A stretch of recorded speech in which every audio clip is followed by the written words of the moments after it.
ছোটোবেলায় কত না আনন্দ করতাম। শৈশবকালের কথা মনে পড়লে এখনও অবাক লাগে।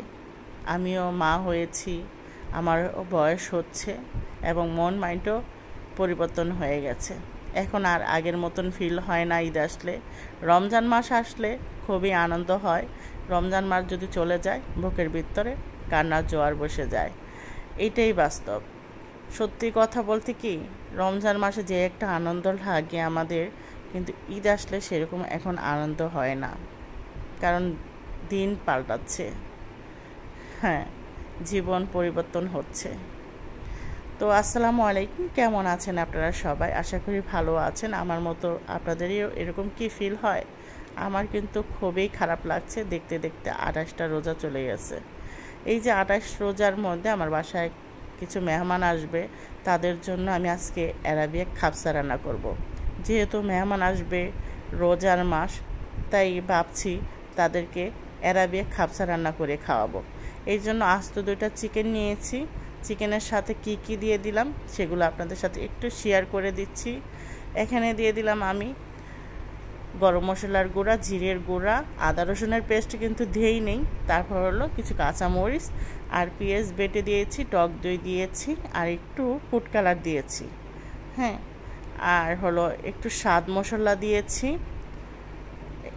তো এইগুলো দিয়ে আমি একটু ম্যারিনেট করে রাখলাম। তারপর হলো বাসমতি চালগুলো আমি ভিজিয়ে রাখছি।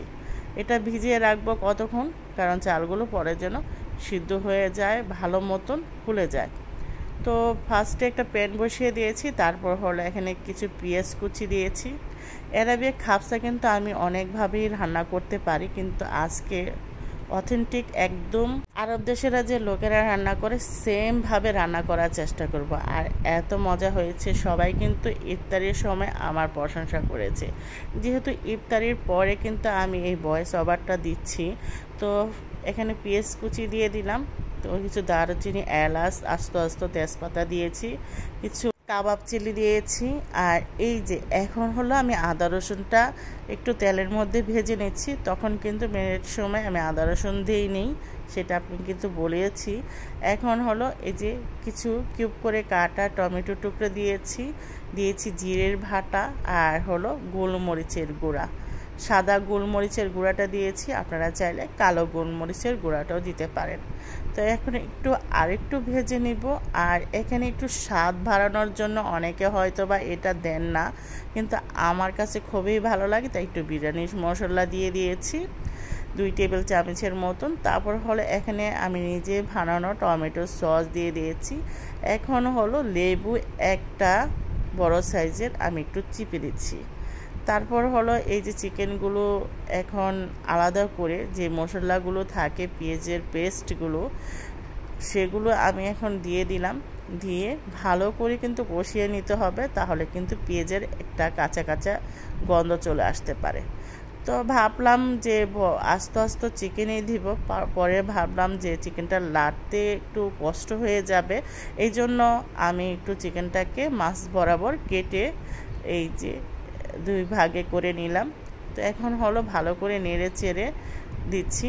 যেহেতু প্যানটা আমার একটু ছোট হয়ে গেছে, তারপরে সমস্যা নেই, একটু নাড়তে চাড়তে কষ্ট হলো, এটার মধ্যে সুন্দরভাবে হয়ে যাবে। এই যে এখন হলো পরিমাণ মতো গরম পানি দিচ্ছি। যেহেতু 1 কেজি চাল নিয়েছি, আমি এখানে 1 লিটার থেকে অল্প একটু পানি বেশি দিয়েছি। দিয়ে এই পানিতে কিন্তু বাসমতি চালগুলো দিয়ে দিব। তো একটু ভলক আনিয়ে একটু সিদ্ধ করে নেব আর একটু মুরগিটা, কারণ যেহেতু মুরগিটা পরে আমি উঠিয়ে নেব পানি থেকে, এই জন্য। তো আরেকটু পানি লাগবে।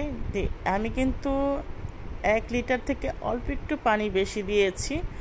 তারপর 2-3টা ভলক আসার পরে আমি এই যে চিকেনগুলো উঠিয়ে নিচ্ছি। এখন চিকেনগুলো উঠিয়ে এই যে চালগুলো ঝরিয়ে রেখেছিলাম ধুয়ে, সেগুলো দিয়ে দিচ্ছি। এই পানিতে কিন্তু আমার এই রাইসটা, বাসমতি রাইসটা হয়ে যাবে। তো এদিক দিয়ে হলো আমি ঢেকে রেখে তারপর হলো কিছু এখানে কাজু বাদাম আর কিছু কিশমিশ ভেজে নিচ্ছি। এখন আমি ঘি দিয়ে চিকেনটাকে ফ্রাই করে নিচ্ছি। ঘিয়ের মধ্যে কিন্তু চিকেনটাকে ফ্রাই করে নিতে হবে। আপনারা চাইলে সয়াবিন তেল দিয়েও ফ্রাই করে নিতে পারেন।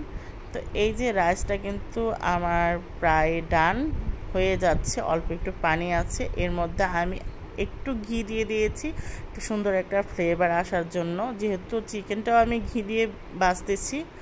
এই যে এরকম একদম লাল লাল ফ্রাই হয়ে গেলে চিকেনটা আমি নামিয়ে ফেলবো। এখন হলো আমি এই তো রাইসের মধ্যে চিকেনগুলো দিয়ে দিয়েছি, কিছু বেরেস্তা দিয়েছি, তারপরে একটা একটা করে বিছিয়ে দিচ্ছি উপরে। তারপরে এখানে ওই যে কাজু বাদাম এবং কিশমিশগুলো ভেজে রেখেছিলাম সেগুলো দিয়ে দিলাম। তারপর কিছু কাঁচামরিচ এবং ধনিয়া পাতা দিয়ে উপরে সুন্দর করে একটু ধমে রেখেছিলাম। তো এই তো আলহামদুলিল্লাহ আমাদের গেস্ট চলে এসেছে, মেহমান। এখন হলো আমরা সবাই ইফতারির জন্য বসে আছি। তো আজকের মতন এই পর্যন্ত।